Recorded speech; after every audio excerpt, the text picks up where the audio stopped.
ஃப்ரெண்ட்வுட்ஸ் நேயர்களுக்கு வணக்கம். பங்குனி உத்திரத்து அன்னைக்கு நம்ம அமித்ஷா அவர்கள் சென்னைக்கு வந்த காரியம் நிறைவேறி இருக்கு. ரொம்ப நாள் ரொம்ப புகைச்சலாவே இருந்ததுங்க. அதிமுக பாஜக கூட சேருமா சேருமா சேருமா அப்படின்னு சொல்லிட்டு. அதே போல இன்னொரு விஷயம், நயினார் அண்ணன் வந்து தலைவர் ஆவாரான்னு சொல்லிட்டு ஃப்ரெண்ட்வுட்ஸ் கணிசபடியே பாஜக கூட அதிமுக சேர்ந்திருக்கு. அடுத்த தலைவரா நயினார் அண்ணன் வந்திருக்கிறாரு. இது எந்த வித மாற்று கருத்துல. சோ அமித்ஷா அவர்கள் எந்த நோக்கத்துக்காக சென்னைக்கு வந்தாரோ அதை சக்சஸ்ஃபுல்லா நிறைவேற்றி எடப்பாடி பழனிசாமி வீட்டுல போயிட்டு கை நினைச்சிட்டு சந்தோஷமா என்ன பண்ணிருக்காரு, டெல்லிக்கு போயிருக்காரு. எந்த விஷயம் நினைச்சு வந்தாரோ அந்த விஷயம் சிறப்பா நடந்திருக்கு. அதுல எந்த வித மாற்று கருத்து இல்லை. பாஜக அதிமுக கூட போய் சேர்ந்திருக்கு. இது வந்து எல்லாருமே பேசப்பட்டதுதான்.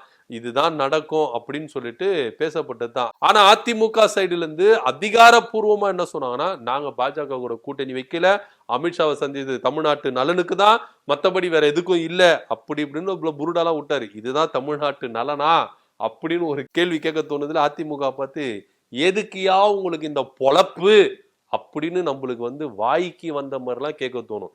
என்னென்ன புருடா விட்டுன்னு பொய் புழுவிக்கிட்டு சுத்திட்டு இருக்காரு இவர் பிரதான எதிர்கட்சி தலைவரா. போறீங்களே, நான் இதுக்காக தான் போனேன், கூட்டணி பத்தி தான் பேச போனேன், கூட்டணி விவகாரத்தை குறித்து தான் பேச போனேன், எல்லாத்தையும் பேச போனேன்னு சொல்லிட்டு ஒழுங்கு மரியாதையா வந்து என்ன பண்ணிருக்கணும், பிரஸ் மீட்ல சொல்லிருக்கணும். அப்படியே பெரிய வீராப்பா என்ன சொன்னாருன்னா, நான் தமிழ்நாட்டு பிரச்சனைக்காக தான் போனேன், இங்க வந்து மும்மொழி கொள்கை திணிக்க கூடாதுன்னு சொல்லிட்டு போனேன், அதே போல வந்து பாத்தீங்கன்னா சட்ட ஒழுங்கு பிரச்சனைக்காக போனேன், அப்படி இப்படின்னு சொல்லிட்டு வாய்க்கு வந்த மாதிரி பொய்களை சொல்லி திரும்பவும் பாஜக என்ற சாக்கடையில போயிட்டு அதிமுக குதிச்சிருக்கு.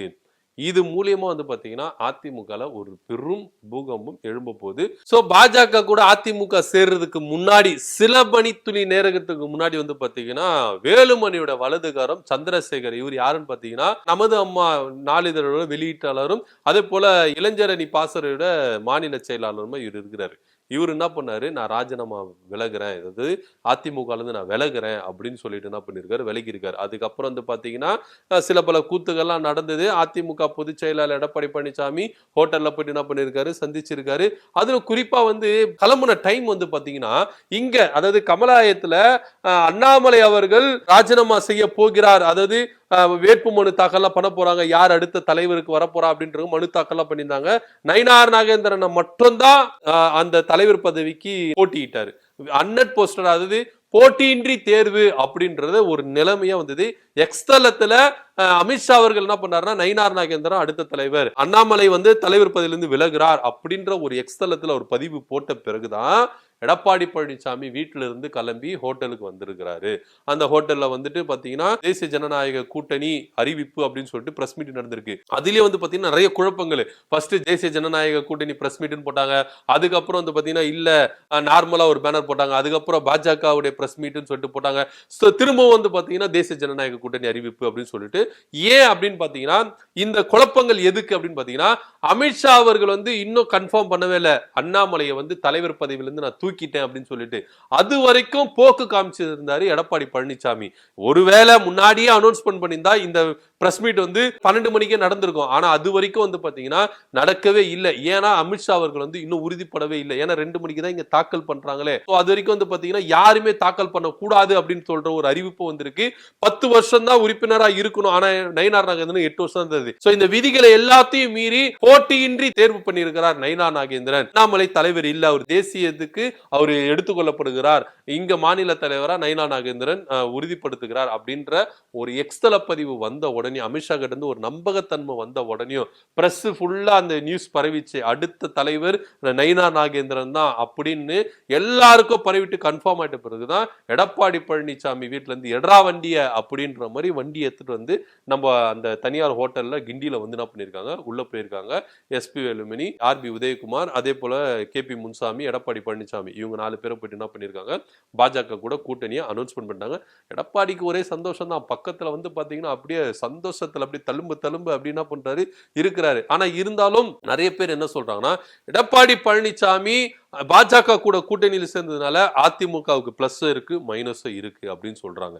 என்ன பிளஸ் என்ன மைனஸ் அப்படின்னு பாத்தீங்கன்னா, முதல்ல மைனஸ் சொல்லிடலாம். ஏன்னா அதிமுகல வந்து பாத்தீங்கன்னா இப்போது இல்ல எப்போதும் பாஜக கூட கூட்டணி இல்ல அப்படின்னு கொக்கரிச்சிருந்து தான் ஜெயக்குமார் அண்ணன். ஆனா எடப்பாடி பழனிசாமி டெல்லியில போயிட்டு அமித்ஷா சந்தித்துல இருந்து இன்னிய வரைக்கும் அண்ணன் ஜெயக்குமார் அண்ணன் அதிமுகல இருக்கிறாரா இல்ல ஊர்ல இருக்கிறாரா இல்லையான்னு தெரியல. ஏன்னா டெய்லி எதனா ஒரு பிரஸ் மீட் வந்து நான் பண்ணுவாரு, செய்தியாளர்ல சந்திச்சார், தன்னுடைய இருக்கையை அவர் காமிச்சுட்டே இருப்பாரு. ஆனா டெல்லியில போயிட்டு அமித்ஷா அவர்களை எடப்பாடி பழனிசாமி சந்தித்து வந்ததுல இருந்து வந்து பாத்தீங்கன்னா அவர் ஆள் அட்ரஸ் இல்ல. இப்போ கன்ஃபார்ம் ஆயிருச்சு நாங்க கூட்டணியில இல்ல அப்படின்னு சொல்லிட்டு எடப்பாடி பழனிசாமி போக்கு காமிச்சிருந்தாரு. இப்போ கன்ஃபார்மா என்ன பண்ணாங்க, ஒரே இடத்துல உட்காந்து கூட்டணி தான் அப்படின்னு சொல்லிட்டு என்ன பண்ணாரு, கூட்டணி அனௌன்ஸ்மெண்ட் பண்ணிட்டாங்க. ஆனா இப்போ ஜெயக்குமார் அண்ணன் என்ன ஆக போகிறார் அப்படின்ற ஒரு தகவல் ரொம்ப வெயிட் பண்ணிட்டு இருக்கு. அண்ணன் இருக்கிறாரா அப்படின்றவருக்கு அது மாத்திரம் இல்ல, நிறைய பேர் என்ன பண்ணுவாங்க, வெளியே வரதுக்கான வாய்ப்புகள் இருக்கு. அதிமுக வந்து பாஜக கூட கூட்டணி வச்சதுனால அதிருப்தியில இருந்த நிறைய பேர் என்ன பண்ணுவாங்கன்னா வெளியே வந்துருவாங்க அப்படின்ற ஒரு தகவலை இருக்கு. அது மாத்திரம் இல்லாம ஓட்டு செதறதுக்கான வாய்ப்புகள் அதிகமா இருக்கு. பாஜக கூட கூட்டணி வச்சதுனால ஓட்டுகள் அதிகமா செதறக்கூடிய வாய்ப்புகள் அதிகமா இருக்கு. இது அதிமுகவுக்கு முக்கியமா எடப்பாடி பழனிசாமிக்கு ஒரு பெரிய மைனஸ் அப்படின்னு சொல்றாங்க. சரி, பிளஸ் என்ன அப்படின்னு பாத்தீங்கன்னா, எடப்பாடி பழனிசாமி அதிமுகவை பாஜக கூட போய் இணைச்சதுனால சாமர்த்தியமா என்ன பண்ணிருக்காரு, காய்களை நகர்த்தி இருக்கிறாரு அப்படின்னு சொல்றாங்க. ஏன் அப்படின்னு பாத்தீங்கன்னா, ஓபிஎஸ் டிடிவி தினகரனும் உள்ள வர முடியாது. முதலாவது ஓபிஎஸ் டிடிவி தினகரனும் உள்ள வர முடியாது. ஏன் அப்படின்னு பாத்தீங்கன்னா, செங்கோட்டையனை வைத்து ஓபிஎஸ் டிடிவி தினகரன் உள்ளே சேர்த்துடலாம், இபிஎஸ் வெளியே துரத்திடலாம் அப்படின்ற ஒரு கணக்கு பாஜக போட்டு இருந்தது. ஆனா இத இப்போ எடப்பாடி பழனிசாமி பாஜக கூட கூட்டணி சேர்ந்தனால அது தவிடு பொடியாக்கி இருக்காரு. இனி ஓபிஎஸ் உடைய கனவு பலிக்காது. இனி அவர் என்ன பண்ண போறாருன்னா தனியா ஒரு கட்சி ஆரம்பிக்க போறாரு. கிட்டத்தட்ட வந்து பாத்தீங்கன்னா கடந்த டிசம்பர் மாதத்திலே வந்து பாத்தீங்கன்னா காஞ்சிபுரத்துல அவருடைய ஆதரவாளரை வச்சு என்ன பண்ணிருக்காரு, ஒரு கட்சி வந்து ஆரம்பிச்சு அதை பதிவு பண்ணிருக்காரு. எம்ஜிஆர் அண்ணா திராவிட முன்னேற்ற கழகம் அப்படின்ற ஒரு கட்சியை பதிவு பண்ணி வச்சிருக்கதாகவும், ஜனவரி மாதம் அதுக்கு தேர்தல் ஆணையம் பர்மிஷன் கொடுத்ததாகவும் எல்லாத்தையும் ஏத்துக்கிறதாகவும் ஒரு தகவல் இருக்கு. இப்போ இந்த பாஜக கூட்டணியில அதிமுக சேருமா, அதிமுக கூட்டணியில நம்ம சேருமா அப்படின்றதுக்காக வெயிட் பண்ணியிருந்தாராம். இப்போ அவருடைய கனவு எல்லாம் பலிக்காம போயிருச்சு. அதிமுக கூட இனி அவரு ஒண்ணு சேரவே முடியாது. ஒருவேளை எடப்பாடி பழனிசாமி மனசு வச்சு அதிமுக சேர்த்துக்கிறோம் அப்படின்னு சொல்லிட்டு இறக்கம் காமிச்சாருன்னா அவர் அதிமுக திரும்ப வர்றதுக்கான வாய்ப்புகள் இருக்கு. ஆனா திரும்ப உள்ள வந்தாருன்னா அவரு எப்படி இருப்பாரு அப்படின்றது சொல்ல முடியாது. 2ஆம் கட்டத்தில் இருப்பாரா, 3ஆம் கட்டத்தில் இருப்பாரா, இல்ல கடைக்கோடியில இருப்பாரா அப்படின்றது நம்மளுக்கு தெரியாது. அவருக்கான பவர் ஃபியூஸோ பிடிங்கிடுவாங்க. ஒருவேளை அதெல்லாம் எனக்கு இருக்கக்கூடாது, நான் கெத்தாதான் இருக்கணும் அப்படின்னா அவர் தனி கட்சி ஆரம்பிக்கிறத விட வேற வழி இல்லை. எப்படி டிடி தினகரன் தனி கட்சி ஆரம்பிச்சாரோ ஓபிஎஸ் தனி கட்சி ஆரம்பிக்கிறதுக்கான வாய்ப்புகள் அதிகமா இருக்கு அப்படின்னு சொல்றாங்க. எடப்பாடி பழனிசாமி பாஜக கூட போய் சேர்ந்ததுனால ஓபிஎஸ் உள்ள வர முடியாது, டிடிவி தினகரன் உள்ள முடியாது. சசிகலா நிலைமை என்ன அப்படின்றது ஒரு பெரிய கேள்விக்குறியா இருக்கு. ஏன்னா இவருனா ஒரு கட்சி ஆரம்பிச்சிருக்காரு, டிடிவி தினகரன் ஆல்ரெடி ஒரு கட்சி ஆரம்பிச்சிருக்காரு. சசிகலா அம்மா என்ன பண்ண போறாங்க அப்படின்னு தெரியல. ஏன்னா அமித்ஷா அவர்கள் திட்டவட்டமா சொல்லிட்டாரு, அதிமுகவுடைய உட்கட்சி விவகாரத்துல நாங்க சேர மாட்டோம், அவங்களை எல்லாரையும் ஒன்றிணைக்கணும் அப்படின்னு சொல்லிட்டு நீங்க நிர்பந்திப்பீங்களா அப்படின்ற கேள்விக்கு இல்ல நான் அதுல தலையிட மாட்டேன் அப்படின்னு சொல்லிட்டாரு. ஏன்னா இது முக்கியமா எடப்பாடி பழனிசாமி வச்சது.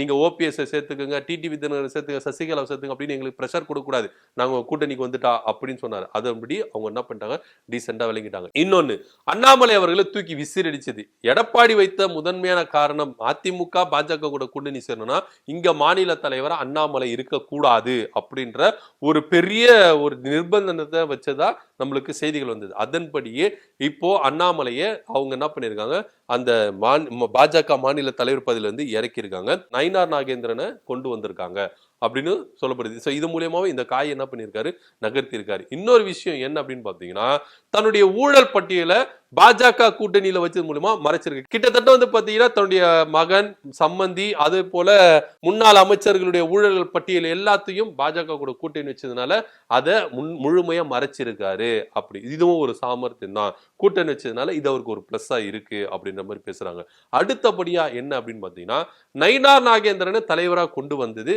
இவருக்கு எடப்பாடி பழனிசாமிக்கு ஃபுல் சந்தோஷத்துல இருக்காராம். ஏன் அப்படின்னு பாத்தீங்கன்னா, ஆல்ரெடி வந்து பாத்தீங்கன்னா நயினா நாகேந்திரன் அதிமுகல இருந்தா வெளியே போனார். அதுவும் இல்லாம எடப்பாடி பழனிசாமி கிட்ட கொஞ்சம் நெருக்கமா இருந்தவர்.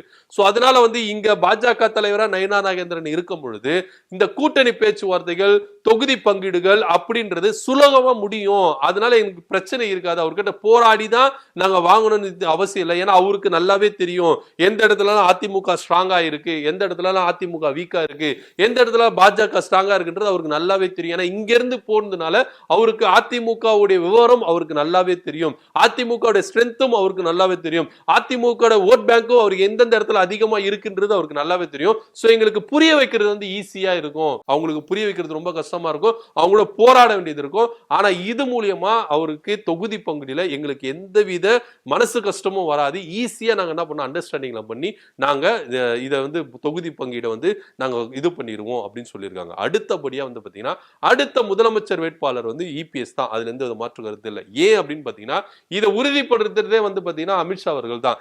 என்ன சொன்னாரு, பாஜகவும் அதிமுகவும் கூட்டணியில தேசிய ஜனநாயக கூட்டணியில சேர்ந்துருச்சு அப்படின்னு சொல்லும் போது தேசிய லெவல்ல வந்து பாத்தீங்கன்னா மோடி தலைமையிலும் தமிழ்நாட்டுல பாத்தீங்கன்னா எடப்பாடி பழனிசாமி தலைமையில தான் தேசிய ஜனநாயக கூட்டணி அப்படின்றத ஆணித்தனமா அமித்ஷா அவர்கள் சொல்றாரு. நீங்க தேசிய லெவல்ல பாத்தீங்கன்னா மோடி தலைமையில தேசிய ஜனநாயக கூட்டணி, தமிழ்நாட்டுல வந்து பாத்தீங்கன்னா எடப்பாடி பழனிசாமி தலைமையில தான் தேசிய ஜனநாயக கூட்டணி அப்படின்றத அமித்ஷா அவர்கள் திட்டவட்டமா சொன்னதுனால எடப்பாடிக்கு ரொம்ப சந்தோஷம். இந்த அனௌன்ஸ்மெண்ட் சொன்னோன்னே எடப்பாடி பழனிசாமி பக்கத்துல உட்காந்து சிரிச்சாரு பாருங்க, அந்த அளவுக்கு அவருக்கு வந்து சந்தோஷமா இருக்கு.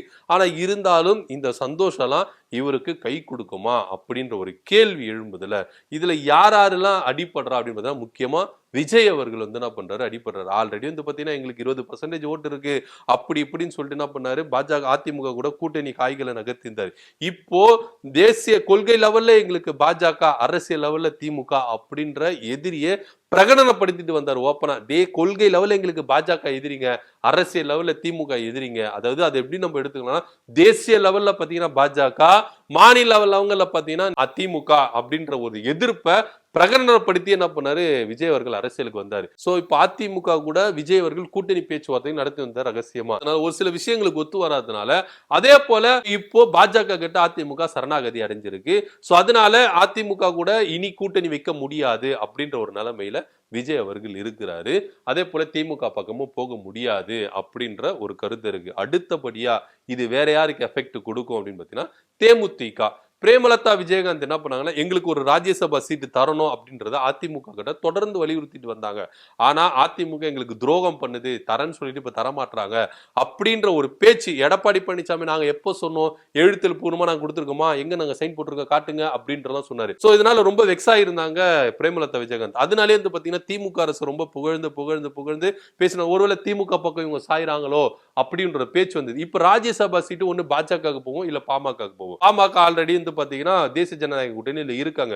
ஒருவேளை அன்புமணிக்கு அந்த சீட்டு போறதுக்கான வாய்ப்புகள் இருக்கு, இல்ல பாஜகவே அந்த ராஜ்யசபா சீட் எடுத்து நம்மளை டெல்லிக்கு அனுப்புறதுக்கும் வாய்ப்புகள் அதிகமா இருக்கு அப்படின்னு சொல்லிட்டு அரசியல் வட்டாரங்கள் பேசுறாங்க. சோ இதனால வந்து பாத்தீங்கன்னா தேமுதிகவுக்கும் அதிமுக வந்து பாத்தீங்கன்னா நம்மள நடுத்தூர்ல விட்டுட்டாங்க அப்படின்னு சொல்லிட்டு ஒரு கருத்து இருக்கு. இன்னொரு பிரதான ஒரு கட்சி அதிமுக கூட இருந்த கட்சி எஸ்டிபிஐ, அவங்க வந்து பாத்தீங்கன்னா கூடா நட்பு கேடுல போய் விளையும் அப்படின்னுவாங்க. அதிமுக கூட இவங்க போய் கூட்டணி சேர்ந்தாங்க 2024 தேர்தல், நாங்க பாஜக கூட கூட்டணியில இப்போ இல்ல எப்போதும் இல்ல அப்படின்ற ஒரு நம்பிக்கையை எடப்பாடி பழனிசாமி கொடுத்ததுனால எஸ்டிபிஐ என்ன பண்ணாங்க, அதிமுக கூட போய் கூட்டணி வச்சாங்க. அன்னைக்கே நிறைய பேர் சொன்னாங்க அவரை நம்பாதீங்க, அவர் நடுத்தெருல விட்டுடுவாரு, அவர் ஒரு சுயநலவாதி, நீங்க நம்பாதீங்கன்னு சொல்லிட்டு எஸ்டிபிஐக்கு அப்பவே நிறைய பேர் சொன்னாங்க. ஆனா எஸ்டிபிஐ என்ன சொல்லிச்சு, இல்லங்க எடப்பாடி பழனிசாமி சொல்லிட்டாரு இனி எப்போதும் பாஜக கூட கூட்டணியில அவர் கூட்டணி சேர மாட்டாரு, அந்த ஒரு நம்பிக்கை அப்போ சொல்லிட்டு இப்போ காலவாரி நடுத்தெருல விட்டு இருக்காரு எடப்பாடி பழனிசாமி பாஜக கூட கூட்டணி வச்சு. இப்போ எஸ்டிபிஐ கட்சியை விட்டு வெளியே வருது, அதிமுக கூட்டணியில இருந்து வெளியே வர்றதுக்கு நிறைய வேலைகள் பார்த்துட்டு இருக்காங்க. அனௌன்ஸ்மெண்ட் பண்ணிட்டாங்க, நாங்க வெளியே வந்துருவோம், கூடா நட்பு கேடுல போய் விளையும். அதுக்கு சிறந்த உதாரணம் எடப்பாடி பழனிசாமி. இனி அவங்க கூட நாங்க பயணிக்க மாட்டோம். இதுக்கு முன்னாடி டெல்லியில போய் சந்திச்சு வந்து பேர் என்ன சொன்னார்னா, பாஜக கூட கூட்டணி வச்சா நாங்க கூட்டணியில இருக்க மாட்டோம் அப்படின்னு சொல்லிட்டு எஸ்டிபிஐ அனௌன்ஸ்மெண்ட் பண்ணிச்சு. இப்போ திமுக போய் சந்திச்சுட்டு வந்திருக்கு, நன்றி தெரிவிக்கிறதா போய் சந்திச்சுட்டு வந்திருக்காங்க. வகுப்பு வாரி திருத்த சட்டத்தை எதிர்த்து உச்சநீதிமன்றத்தில் வழக்கு தொடர்ந்தனால நன்றி தெரிவிச்சேன் அப்படின்னு சொல்லிட்டு பேசுறாங்க. ஆனா அங்க சில கூட்டணி பேச்சுவார்த்தைகள் நடந்திருக்கிறதா நம்மளுக்கு தகவல் இருந்திருக்கு. சோ எடப்பாடி பழனிசாமி கிட்ட இருந்த தேமுதிகவும் வெளியே போயிருச்சு, எஸ்டிபியும் வெளியே வந்துருச்சு. இப்போ அதிமுகவை நம்பி யாரு இருக்கிறா அப்படின்ற ஒரு கேள்வி இருக்கு. ஆக மொத்தம் பாஜக கூட அதிமுக கூட்டணியில போய் சேர்ந்ததுனால அதிமுக தான் தலையிலே மண்ணவாரி கொட்டிக்கிருச்சு அப்படின்றதுதான் நிதர்சனமான உண்மை. இப்போ 4 முனை போட்டிகளா இருக்கும். திமுக, அதிமுக, தமிழக வெற்றி கழகம், நாம் தமிழர் கட்சி 4 முனை போட்டியா இருக்கும் அப்படின்னு சொல்றாங்க. இதுல அதிகமான வெற்றி வாய்ப்புகள் திமுகவுக்கு இருக்கும் அப்படின்றதுல எந்தவித மாற்று கருத்து இல்ல. அடுத்த முதலமைச்சர் மு.க. ஸ்டாலின் அப்படின்றதுல எந்தவித மாற்று கருத்து இல்ல. ஆனா எதிர்கட்சி தலைவரா யாரு உட்கார போறா அப்படின்ற ஒரு போட்டி இருக்குல்ல, அதுல பாத்தீங்கன்னா அதிமுக உள்ள போறதுக்கே வாய்ப்பு இல்ல அப்படின்றது தான் நம்ம சொல்ற ஒரு கருத்தா இருக்கு. ஏன் அப்படின்னு பாத்தீங்கன்னா 2011 விஜயகாந்த் கூட அதிமுக கூட்டணி வச்சு ஒரு மாபெரும் வெற்றி திமுக பாத்தீங்கன்னா எதிர்கட்சி தலைவர்ல இருந்து தூக்கிட்டு விஜயகாந்த் போயிட்டு உட்கார்ந்தாரு. ஆனா இப்போ பாஜக கூட 2026 பாஜக கூட அதிமுக கூட்டணி வச்ச காரணத்தினால எதிர்கட்சியா கூட போய் உட்கார்றதுக்கு தகுதியா இருக்காது அதிமுக அப்படின்னு தான் பேசப்படுது. விஜய் அவர்கள் சிங்கிள் டிஜிட்ல சட்டமன்றத்துக்குள்ள உள்ள போகிறார் அப்படின்ற தகவலையும் நம்ம பதிவு பண்றோம். ஏன் அப்படின்னு பாத்தீங்கன்னா அதிமுகவுடைய வெறுப்பு ஓட்டலாம் விஜய் புதுவகையான ஒரு அரசியலை செய்யறேன் அப்படின்னு சொல்லிட்டு விஜய் வந்ததுனால அவருக்கு போறதுக்கான வாய்ப்புகள் அதிகமா இருக்கு அப்படின்றது தான் நம்ம சொல்லுறோம். சோ இதனாலே பாத்தீங்கன்னா 2011 திமுக நடந்தது போல 2026 அதிமுக நடக்கிறதுக்கு அதிக வாய்ப்புகள் இருக்கு அப்படின்றதான். ஏன்னா இப்ப தேமுதிக வெளியே வர்றாங்கன்னா ஒன்னு திமுக போறதுக்கு வாய்ப்புகள் இருக்கு. ஆனா அதே சமயம் விஜய் கூட போறதுக்கான வாய்ப்புகளும் அதிகமா இருக்கு அப்படின்றதான் நிறைய பேர் பேசிட்டு இருக்காங்க. சோ அதனாலே பாத்தீங்கன்னா 2026 எலெக்ஷன் எதிர்கட்சி தலைவர் யாருக்கு அப்படின்ற போட்டி தான் இருக்குமே கண்டி ஆட்சி யார் அமைக்க போறாங்கன்ற போட்டி இருக்கவே இருக்காது அப்படின்றதையும் நம்ம பதிவு பண்றோம். எதிர்கட்சி தலைவரா யார் உட்கார போறாங்க அப்படின்றதுதான் போட்டி இருக்கும். சோ அது விஜயா அதிமுகவா நாம் தமிழர் கட்சா அப்படின்றத நம்ம பொறுத்திருந்து பார்க்கலாம். எப்படியா இருந்தாலும் அதிமுக பாஜக கூட கூட்டணி வச்சதுனால விஜய் அவர்கள் சிங்கிள் டிஜிட்டல்ல அதிமுக சட்டமன்றத்துக்குள்ள உள்ள போறாரு அப்படின்ற தகவலையும் நம்ம பதிவு பண்றோம். சோ பாஜக கூட அதிமுக கூட்டணி வச்சதுனால அதிமுக இன்னும் சீரழிஞ்சு பாதாளத்துல போக போகுது அப்படின்ற நிதர்சனமான உண்மையும் நம்ம பதிவு பண்றோம். இதை பத்தி உங்க கருத்து என்ன அப்படின்றத கீழே கமெண்ட் பண்ணுங்க. நன்றி, வணக்கம்.